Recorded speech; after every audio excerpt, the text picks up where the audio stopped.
이현용 목사가 아니고 조현용 목사입니다.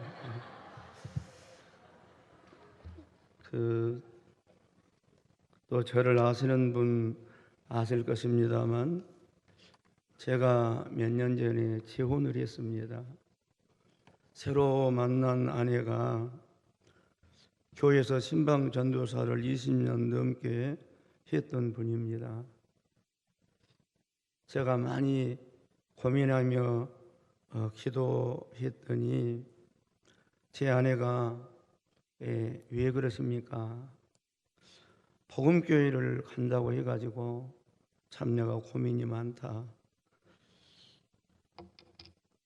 조현영이보다 훨씬 훌륭한 이현용 목사가 있는데 어떻게 거기 가서 설교를 해야 할지 고민이 된다 그랬더니 아주 좋은 이야기를 해주었습니다. 정심 잡석 오후에 무슨 설교를 얼마나 잘하려고 하십니까? 그리고 아주 짧게 하시면 됩니다. 또 쉽게 하시면 됩니다. 그런 이야기를 해서 짧고 쉽게 이야기를 하고 가도 또 양해해 주시기 바랍니다. 곁에 계신 분과 인사하겠습니다. 주님의 이름으로 사랑하고 축복합니다. 아니, 얼굴을 보고 하셔야 돼요. 다시 한번 하겠습니다. 예수님의 이름으로 사랑하고 축복합니다. 진심입니다. 이 시간 은혜 주시기를 빕니다. 자기의 육체를 위하여 심는 자는 육체로부터 썩어질 것을 거두고 성령을 위하여 심는 자는 성령으로부터 영생을 거두리라. 이 8절 말씀을 공동 번역이나 표준 새 번역이나 또 현대 번역 여러 성경 번역본들을 종합해서 정리하면 더 이해하기 쉬운 내용입니다. 이런 말씀입니다. 자기 육체의 욕망을 따라 자신의 욕망을 만족시키고자 하는 사람은 악한 씨앗을 심은 셈이 되어 죽음을 거두게 되지만 성령의 뜻을 따라 좋은 것을 심는 사람은 성령께서 주시는 영원한 생명을 거두게 될 것입니다. 사남녀 선교회원들이 또 모든 성도님들이 본문 말씀처럼 지금까지도 성령의 뜻을 따라 은혜로 살아오신 줄 믿지만 이 헌신 예배 후에 더더욱 성령이 기뻐하시는 삶을 사는 복된 성도들이 되시기를 주님의 이름으로 축원드립니다. 하나님의 은혜로 좋은 신랑을 만나 사랑받고 또 좋은 직장에 근무하게 되고 하나님의 은혜로 건강하게 정년 퇴임한 분이 계십니다. 정년 퇴임을 하고 이제는 좀 여유 있게 즐기며 살자 이렇게 생각하고 많은 계획들을 세웠습니다. 정년 퇴임 후에 건강검진을 했는데 몸의 장기 두 곳에 암이 있는 것이 발견되었습니다. 수술을 받았고 어려운 항암 치료를 잘 이겨내고 주치의로부터 완쾌되었다는 이야기를 들었습니다. 잘 견디셨습니다. 이제 정기적으로 관리만 받으시면 염려하지 않고 사시면 되겠습니다. 너무 좋아했습니다. 그리고 많은 사람들에게 기도해 주신 결과라고 감사하다는 말을 했습니다. 몇 달이 지난 어느 날 운전을 하는데 갑자기 앞에 물차가 어른거리며 2개, 3개로 막 보였습니다. 더 이상 운전할 수가 없어서 차를 세우고 사람을 불러 이제 집에 돌아왔습니다. 다시 병원에 가서 정밀 검사를 했더니 그 짧은 서너 달 사이에 온몸에 암이 전이가 되었습니다. 뇌에도 암이 생겨서 수술을 받아야 했습니다. 주치의가 이렇게 이야기했습니다. 다시 항암 치료를 해야 되겠는데 너무 여러 곳에 전이가 되어서 쉽지 않겠습니다. 이 말을 들으니 이분은 이렇게 생각을 했습니다. 내가 그렇게 힘들고 어려운 항암 치료, 방사선 치료를 하고 건강을 회복했는데 몇 달도 안 되어 다시 재발했는데 내가 어떻게 또다시 그 힘든 항암 방사선 치료를 이겨낼 수 있을까? 치료받다 고통받으며 살다 죽느니 죽는 게 좋겠다. 그리고 마음을 결정을 했습니다. 남편과 상의도 없이 집을 팔았습니다. 모든 통장을 다 정리했습니다. 제가 신방을 갔습니다. 목사님, 내가 죽는데 무엇이 필요하겠습니까? 다 소용없습니다. 차라리 죽어 천국에 가는 것이 오히려 편하다고 생각을 해서 마음을 작정했습니다. 막상 죽으려 하니 마음에 걸리는 게 딱 하나 있습니다. 내가 주님 앞에 어떻게 설까? 너 뭐 하다가 왔냐 하면 내가 뭐라고 말씀을 드릴까? 어떻게 주님을 만날까? 열심히 살겠다는 마음으로 신앙생활을 열심히 못한 그것 하나가 가슴에 걸립니다. 목사님께도 너무 죄송합니다. 목사님을 통해 은혜를 많이 받고도 한 번도 감사할 줄 모르고 살았습니다. 목사님 죽기 전에 제가 목사님 은혜를 감사하는 마음으로 양복을 한 벌 해드리려 합니다. 그리고 이제 억지로 저에게 돈 봉투를 주셨습니다. 이게 안 받을 수도 없지만 그 봉투를 받고도 마음이 여간 찹찹했습니다. 어제 저녁에 전화를 드렸더니 계속 통화 중이에요. 나중에 통화가 되었습니다. 아니, 몸이 아프신 분이 누구하고 무슨 전화를 그렇게 많이 하십니까? 예, 목사님, 친척들하고 나 죽으면 어떻게 묘를 쓸까? 그거 상의하고 있었습니다. 그래서 기도해드리고 말씀을 잘 드렸더니 다시 용기를 내어 다시 한번 치료받겠다고 그렇게 마음을 다짐을 했습니다. 예수 믿고 구원받은 것은 하나님의 은혜입니다. 자식이 오직 부모의 은혜와 사랑으로만 태어나는 것처럼 예수 믿고 구원받는 것은 전적인 하나님의 은혜로 된 것입니다. 주 예수 내가 알기 전 주 날 먼저 사랑하셨네. 우리가 하나님을 알지도 못할 때에, 생각도 못할 때에 하나님은 우리를 택해 주셨습니다. 예수님은 우리가 죄 용서받고 구원받도록 십자가에서 죽으시고 부활하셨습니다. 진리의 성령님은 하나님의 뜻과 주님의 십자가가 우리의 구원임을 알고 믿고 구원받도록 역사하셨습니다. 그래서 예수를 그리스도로 믿고 구원받은 사람은 할 말씀은 한 가지뿐입니다.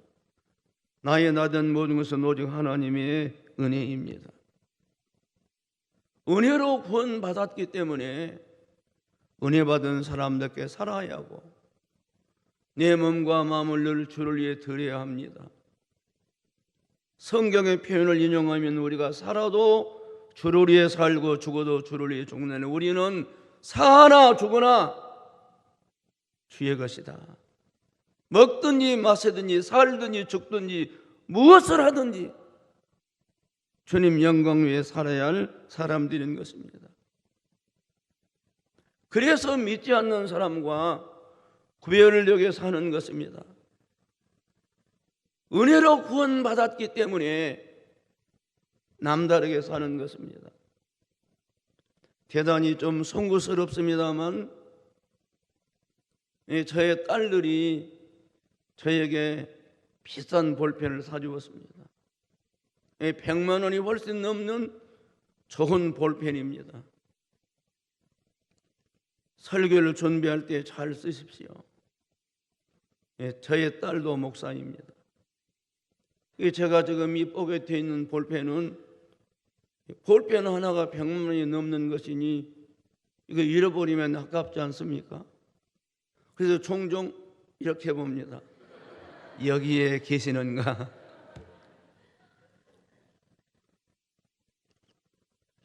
다이아몬드 반지를 끼고 신경 안 쓰는 분이 계시겠습니까?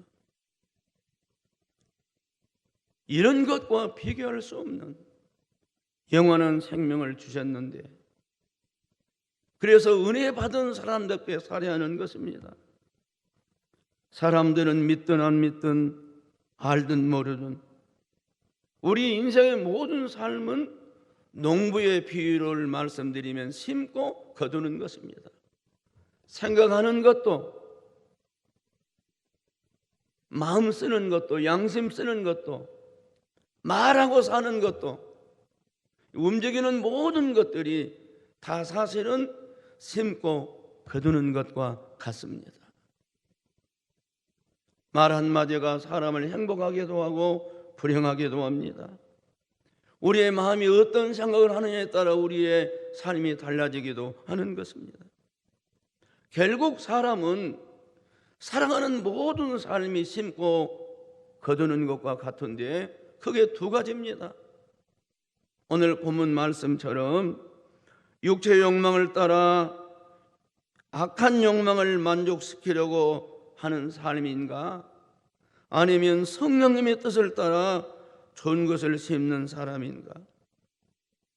그래서 우리는 이 헌신이라는 게 무엇입니까? 주님을 위해서 몸과 마음과 삶을 드리기를 다짐하고 결단하는 것 아닙니까? 저도 하나님으로 목사를 수십 년 해봤지만 헌신 예배 드리고 헌신하는 사람이 많지는 않았는데 사남녀 선교회는 다를 수 있기를 진심으로 축원합니다. 신앙생활을 잘못하면 안 된다는 것입니다.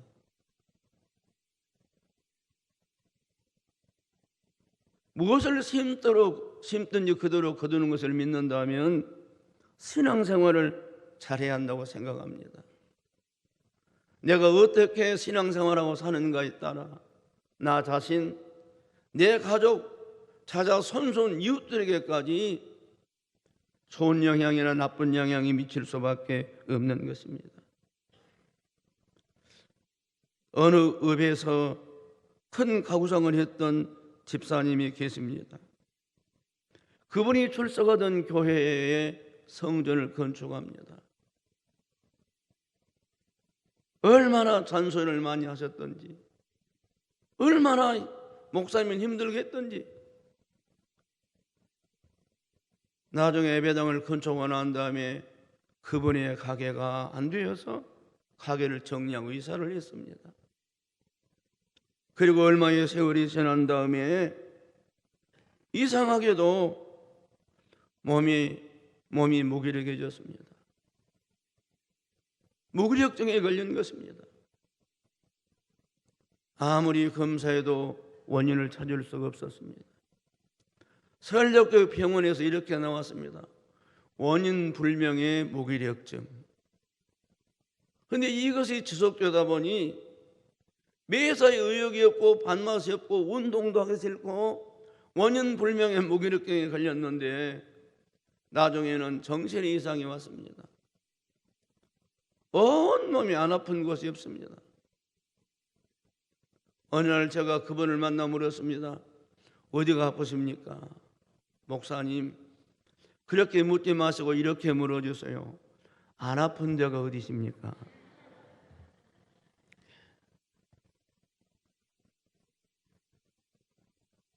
왜 그런지는 아무도 모릅니다. 이어서 있던 어느 교회에 성전을 건축했는데 성전 건축을 잘하고 입당 예배를 드리며 하나님께 영광 돌려드리는 날 교회 현관에 그 교회 건축 공사를 했던 인부들이 쳐들어왔습니다. 이 도둑놈들아, 예수 믿는 놈들이 그러냐? 그리고 예배 중에 막 난리를 쳤습니다. 그에 나가서 알고 봤더니 건축위원장이 공사비를 노임을 주지 않은 것입니다. 교회에서는 분명히 지출이 되었는데 인건비 떼먹고 예배당 입당 예배를 드려? 교회가 발칵 뒤집혔습니다. 어이 된 일이냐고 물었는데 그 위원장님은 나는 청렴 결백하다고 외쳤습니다. 나를 오해하는 이런 교회를 내가 더 이상 불신임을 받고 교회를 다닐 수 없다. 나는 교회를 옮기겠다. 그리고 그 입당 예배가 끝나기 전에 나가서 다시는 그 교회에 지금까지 안 돌아오고 있습니다. 그 다음 주일날 아침 그 위원장의 아들이 교통사고로 즉사를 했습니다. 누구도 아무 말을 하지 않았습니다. 왜 그런 일이 있는지는 모릅니다. 제가 잘 아는 이런 분만 아는 것 같아서 미안해요. 제가 잘 아는 분이 늘 교회를 힘들게 하고 번이 되지 못하고 목회자를 대적합니다. 이 목사님에게 교회를 나가라고 한 거예요. 그의 여름이 목사님이 피눈물 흘리고 그 교회를 떠났습니다. 몹시 어두웠던 여름날 그분이 제일 예뻐하는 셋째 아들이 제일 영리했는데 감기가 왔습니다. 초등학생인데 너무 열이 심하게 났습니다. 주사를 맞았는데 잘못 맞아서 아이가 이상해졌습니다. 평생 그 아이가 그 집안의 불행의 단초가 되었습니다. 그 아버지는 늘 이 아들을 볼 때마다 가슴이 아파오는 것이 있었습니다. 신앙생활하지 않는 분들도 무엇을 심든지 그대로 거두는데 살아계신 하나님을 아버지라 부르며 하나님이 기뻐하는 경외하는 삶을 살려면 우리 어찌 살아야 합니까? 여호와를 경외하며 그의 길을 따르는 자마다 복이 있도다. 하나님의 길을 따르지 아니하는 아버지 어머니 뜻을 따르지 않고 먼 길로 나가는 자녀에게 행복이 있겠습니까? 신앙생활 잘하는 것, 그것은 예배당에만 사는 것은 아니지만 그의 길, 하나님의 도를 따라 사는 것입니다. 성령의 뜻을 따라 성령님이 기뻐하시는 거룩한 삶을 사는 것입니다. 신앙생활을 잘하면 신실하신 하나님이 약속하셨습니다. 나의 계명을 가지고 지키는 자는 자식 1000대까지 복을 주신다. 신앙생활을 잘해야 구원받는 것은 아닙니다. 구원받았기 때문에 잘해야 하는 것입니다. 새 옷을 입었기 때문에 새 옷 입고 진흙탕 길을 걸어갈 수 없습니다.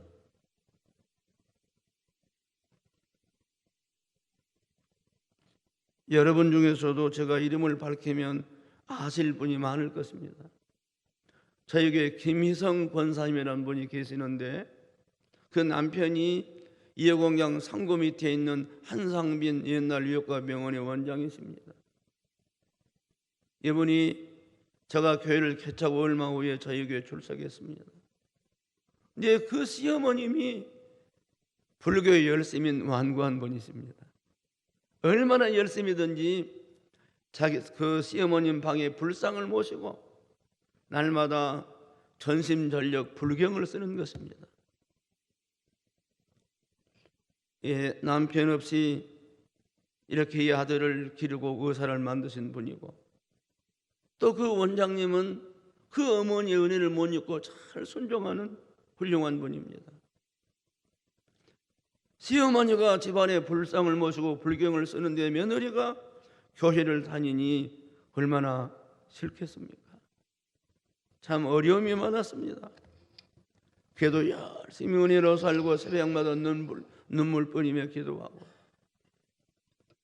저희가 지금 있는 예배당 건축할 때 그분이 참 반대하는 시어머니 몰래, 믿음 없는 남편 몰래, 거짓말할 수는 없고, 의사였던 친정아버지가 시집갈 때 물려준 옛날 유명한 값어치는 그림들을 팔면서 헌금을 했습니다. 제가 지금 저희 교회에서 개척하고 30년째 있습니다.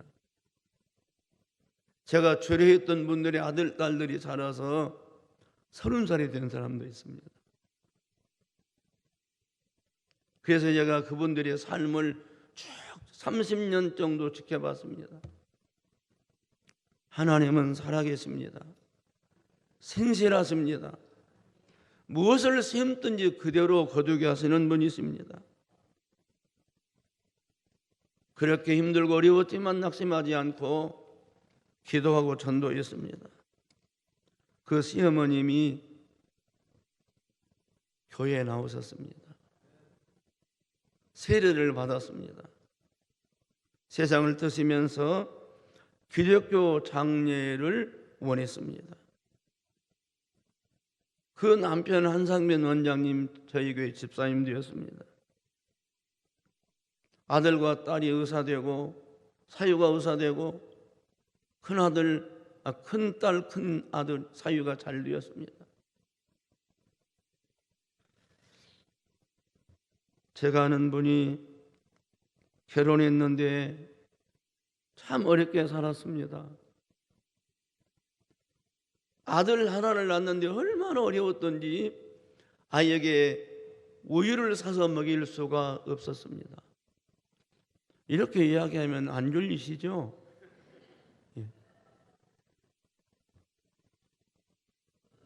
너무 가난하고 어려워서 아이에게 우유도 못 사 먹인 형편 가운데 살았기 때문에 부부가 다짐했습니다. 다시는 애기 낳지 말자. 애기 낳아서 젖도 못 먹이는 자식을 뭐 때문에 낳냐. 근데 그분이 교회를 다니는데 그 교회가 건축헌금을 작정했습니다. 그래서 집에 있는 모든 것을 다 탈탈 털어 하나님께 바쳤습니다. 하나님 다 바칩니다. 이제 더 이상 바칠 것도 없습니다. 그리고 한 2년 지났는데 교회가 건축을 하는데 어려우니까 제2차 성전 건축 헌금을 작정을 했습니다. 이분이 하나님께 엎드려 기도해서 하나님 구원받은 은혜를 생각할 때 찬송가 가사처럼 늘 울어도 눈물로서 못 갚을 줄 알아 몸밖에 될 것 없어. 이 몸 바칩니다. 이 몸은 바칠 수 있는데 바칠 것 하나도 없습니다. 그렇게 기도하고 밤에 잠을 자는데 꿈에 주님이 찾아오셨습니다. 그리고 야, 너 바칠 것 있잖아. 그렇게 말씀하셨답니다. 뭐요? 그 뒤에 말씀 안 하시고 애기 돌반지, 조그마한 애기 돌반지 3개가 바짝바짝바짝 빛나는 게 환상으로 보였답니다. 너무 어려워서 애기 돌잔치를 할 수 없는데 그 이모들이 어떻게 알고 그 조그만 반돈짜리 금 반돈짜리 돌반지 3개를 하나하나씩 세 이모가 해다 주었답니다. 그것만 유일하게 했었는데 주님이 그걸 보여주셨다는 거예요. 그래서 그 애기 돌날 들어온 반돈짜리 금반지 3개를 가지고 제2차 성전 건축을 할 때 드리면서 하나님 정말 이제는 탈탈 털었습니다. 아무것도 없습니다. 하나님 다 하나님께 바쳤으니 남은 생애를 책임져 주십시오. 너무 어려워 미국으로 건너갔습니다. 먹고 살기가 너무 힘들었습니다. 아이가 어떻게 자라는지를 몰랐습니다. 저 혼자 그냥 그런 것처럼 컸습니다. 근데 어느 날 이 아이가 고등학교를 들어갔습니다. 그리고 고등학교를 졸업하는 날, 미국은 졸업할 때 유명한 학교는 졸업 반지를 끼워준답니다. 워싱턴에 있는 세계 최고의 고등학교인 워싱턴 고등학교를, 우리로 말하면 특수영재학교를 졸업했습니다. 그 반지를 가져왔길래 미국은 우리가 그런 줄 알고 반지 가져왔냐? 그러고 몰랐다는 거예요. 그리고 그 아들이 대학교를 MIT를 갔습니다. MIT를 아십니까? 세계 최고의 공과대학입니다. 건축학교에 들어갔습니다. 우수한 성적으로 졸업하고 졸업한 날 또 반지를 받아왔답니다. 미국은 졸업할 때 뭔 반지를 주냐? 그래서 하버드 대학원에 들어가서 특수건축을 전공했습니다. 하버드 대학교 대학원을 졸업하는 날 세 번째 반지를 가지고 왔답니다.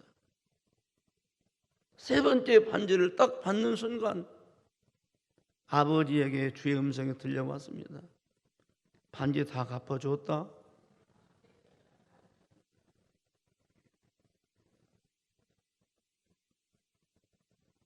신실하신 하나님, 살아계신 하나님, 자녀들아, 말과 혀로만 사랑하지 말고 행함과 진실함으로 신앙생활하자. 할렐루야. 반지 다 갚아줬다.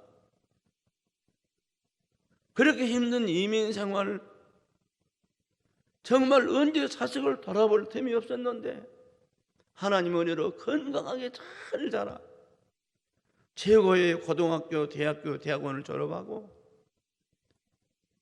하나님 은혜로 아주 훌륭한 목사님의 딸, 믿음 좋은 딸, 뉴욕에서 변호사로 활동하는 뛰어난 아가씨를 만나 결혼했습니다.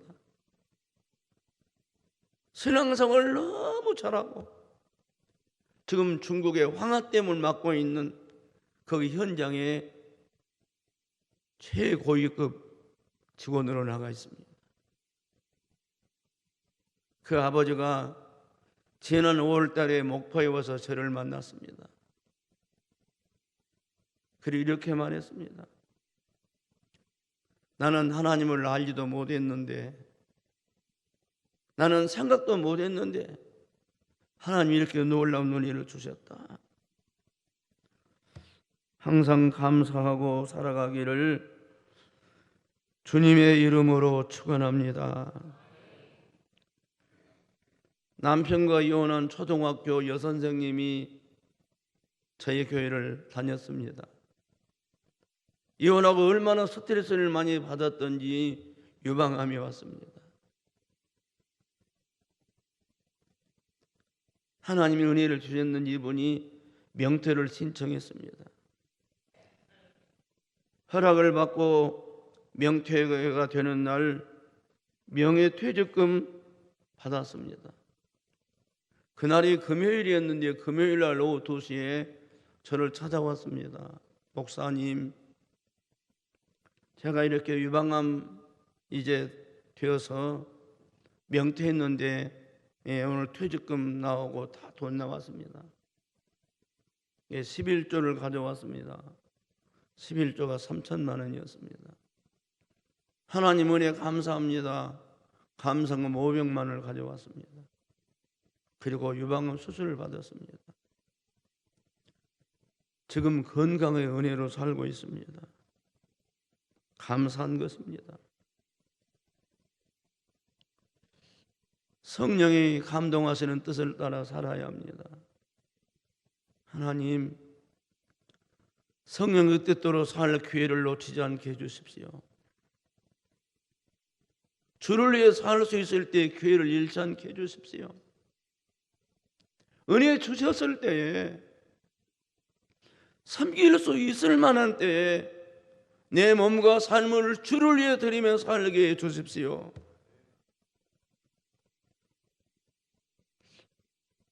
교회를 잘 다니던 분이 교회를 안 나와요. 웬일이냐? 이렇게 남편이 사업을 해서 내가 관리를 해야 되기 때문에 주일날 못 온다. 아니다. 세상 것 다 잃어도 예수 안 잃어야 된다. 예수는 생명이다. 예수 없는 삶은 의미가 없다. 그래서 살아도 예수, 죽어도 예수다. 예수 믿고 살아야 된다. 목사님 조금만 기다려 주세요. 제가 어느 정도 사업의 궤도만 올리면 제가 나오겠습니다. 그때가 언제쯤일까 아무도 모릅니다. 일할 때 일하면서 놀지 말아라. 자식 길러놓고 빚 갚아놓고 먹고 살만하면 정년 퇴임하면 돈 좀 벌면 그런 것은 성령의 사람이 하는 생각이 아닙니다. 부족하면 부족한 대로, 어려우면 어려운 대로, 없으면 없는 대로 주를 위해 사는 것입니다. 3년 동안이나 안 나오다가 어느 날 3년 만에 교회를 나왔어요. 11세배가 끝나고 12시 10분에 당회장실로 찾아왔습니다. 목사님 저를 위해 기도해 주세요. 제가 얼굴을 딱 보는 순간 가슴이 딱 망치로 때는 것 같았습니다. 제가 이상하게 영분별의 은사도 없는데 그분을 보는 순간 너무 가슴이 아팠습니다.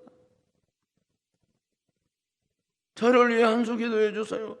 그 무릎을 꿇었습니다. 손을 머리에 두고 막 기도하는데 눈물이 나왔습니다. 그분도 막 울었습니다. 저도 뭐 울면서 기도를 왜 그런지 모르겠어요. 대장암 수술을 받으러 가기 전에 기도 받으러 온 거예요. 그 귀한 세월 보내고 나 이제 옵니다. 나 병든 몸을 고치러 이제 옵니다. 그리고 암 수술을 받았는데 대장암은 아주 전이가 빠르다고 합니다. 1차 대장암 수술을 받고 힘들어해요. 그리고 나서 나중에 다시 병원에 가기 전에 기도를 하고 서울 가서 병원 검사를 하면 너무 힘든 거예요. 제가 서울까지 신방을 갔습니다. 얼마나 이 통증이 심한 의사에게 차라리 나를 좀 죽여주세요. 나 좀 죽여주세요. 나 좀 죽여주세요. 얼마나 고통스러웠던지. 그래서 의사가 신경 차단술을 썼는데도 뼛속 깊이 들어온 이 통증 때문에 견디질 못하는 거예요. 근데 제가 딱 들어갔더니 진짜입니다. 거짓말처럼 통증이 사라졌어요. 그리고 너무 좋아하는 거예요. 내 손을 탁 잡고 목사님, 내가 다시 건강을 회복하면 교회 옆으로 이사 가겠습니다.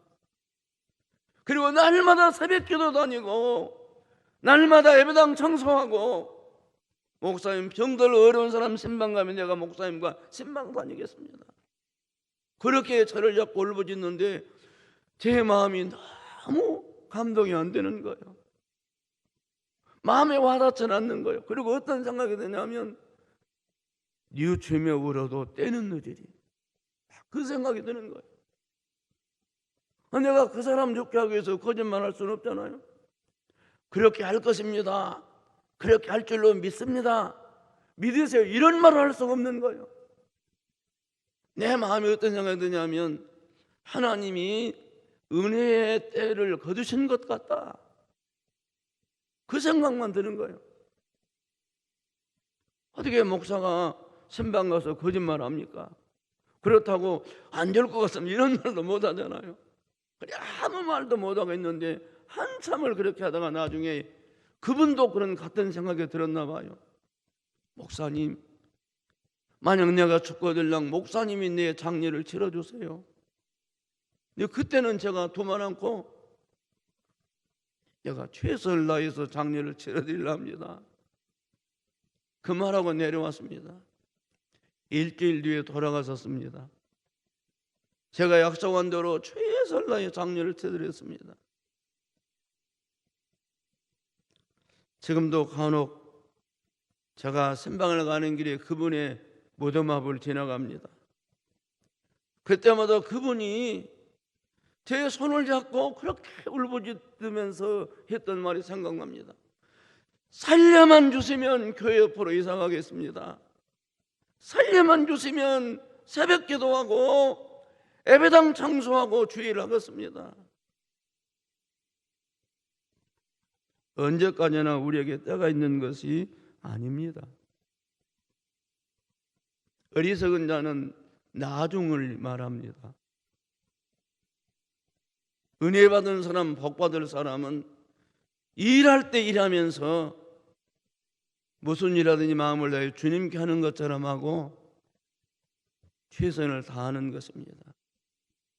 이 세상 사람 날 몰라줘도 섬길 수 있음을 감사하고 헌신할 수 있는 것을 감사하고 주님 보고 사는 것입니다. 이렇게 믿음으로 사는 사람은 재앙도 복이 됩니다. 돌깨는 안반 현장에서 일하던 석수쟁이가 있었습니다. 예수 잘 믿는 아내의 오랜 기도 끝에 교회를 다녔습니다. 부인이 이렇게 말해요. 여보, 이제 예수 믿었으니 항상 아침에 일하러 갈 때마다 기도해야 돼. 낮에 도시락 일본말로 벤또 먹을 때도 기도해야 돼. 그리고 술 먹으면 안 돼.